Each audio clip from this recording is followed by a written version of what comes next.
Pregnancy டைமில் யாரை வந்துட்டு இந்த அதிக எடை உங்களுக்கு இருக்குது அப்படின்னு சொல்லுவாங்க அப்படின்னு பார்த்தீங்கன்னா, உங்களோட பிஎம்ஐ அளவு வந்து 25லேருந்து 30க்குள்ளே இருக்குது. அப்படிங்கும்போது நீங்கள் வந்து ஓவர் வெயிட்டாக இருக்கீங்க உங்களோட ப்ரெக்னென்சி டைமில் அப்படின்னு வந்து சொல்லுவாங்க. இந்த கீரையில் நார்ச்சத்து நிறைந்த கீரைகள் வந்து அதிகமாக எடுத்துக்கலாம்.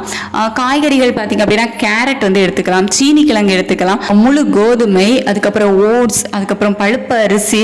ஸோ இந்த மாதிரி தானிய வகைகள் சொல்லுவோம்ல, முழு தானியங்கள், இதெல்லாம் வந்து உங்கள் உணவு பழக்க வழக்கங்களில் சேர்த்துக்கிட்டீங்க அப்படின்னாலும் உங்களுக்கு ஓவராக வந்து வெயிட் கெயின் ஆகாது. ஸோ ஒரு ஹெல்த்தியான ஒரு சின்ன வெயிட் கெயின் தான் வந்து இருக்கும். தர்பூசணி பழம், வாழைப்பழம், ஸோ அந்த மாதிரி நீர்ச்சத்து நிறைந்த பழங்கள் வந்து எடுத்துக்கோங்க. விட்டமின் சி நிறைந்த பழங்களும் எடுத்துக்கலாம், அதாவது ஆரஞ்சு பழம், சாத்துக்குடி. புரதம் நிறைந்த பருப்பு வகைகள், நட்ஸ் வகைகள். ஸோ நட்ஸ் எல்லாம் வந்து நீங்கள் அதிகமாக சாப்பிட்டீங்க அப்படின்னா வெயிட் கெயின் தான் ஆகும். ஸோ லிமிட்டாக எடுத்துக்கோங்க. ஸோ உங்களுக்கு ஓவர் வெயிட் கெயினாக இருக்குது அப்படிங்கும்போது டாக்டர் உங்களுக்கு அட்வைஸ் பண்ணுவாங்க, இந்த மாதிரி விஷயங்கள்லாம் நீங்கள் பண்ணக்கூடாது அப்படின்னு சொல்லி.